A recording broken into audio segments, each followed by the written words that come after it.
The Wall Street Journal is reporting that US Attorney-General Pam Bondi told Donald Trump in May that his name appeared multiple times among many in the Epstein files.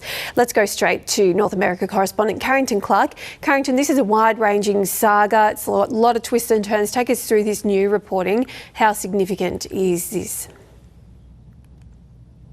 Yeah, at the moment we're receiving multiple new updates about this story. It really has managed to capture a huge amount of political attention here in the United States, and it's a battle that Donald Trump does not want to be waging. But this report from the Wall Street Journal that's just come out directly ties him to the so-called Epstein files. It refers to a meeting at the White House involving the US President and his Attorney-General Pam Bondi.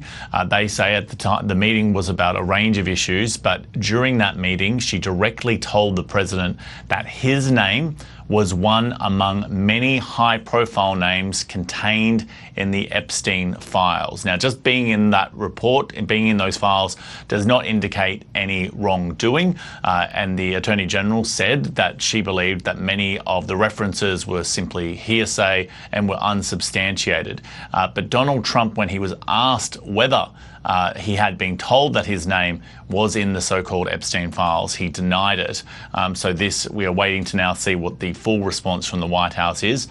Their earliest response, the initial response, was to just declare this another fake news story from the Wall Street Journal. But we wait to see what they say about the substance of the allegation, which is that Donald Trump knew that his name was mentioned multiple times in the Epstein files. The decision by the Justice Department to effectively close the case, when they came into power, this administration said that they would be releasing all the Epstein files. It was one of the issues that he campaigned upon, Donald Trump, particularly when he was going to some right-wing podcast media. But their decision to announce that they would not be releasing the files, in part to protect the private information of victims, upset many of the core MAGA supporters.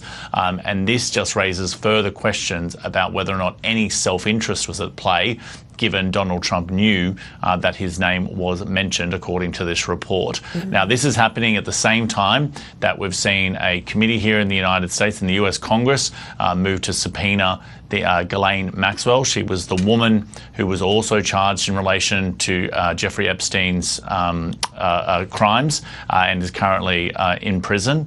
And we are potentially going to see another subcommittee look to subpoena the actual Epstein files, the one that Pam Bondi has. So this particular story does not look like it's going away anytime soon, and we wait to see whether or not the president himself directly responds to this Wall Street Journal report.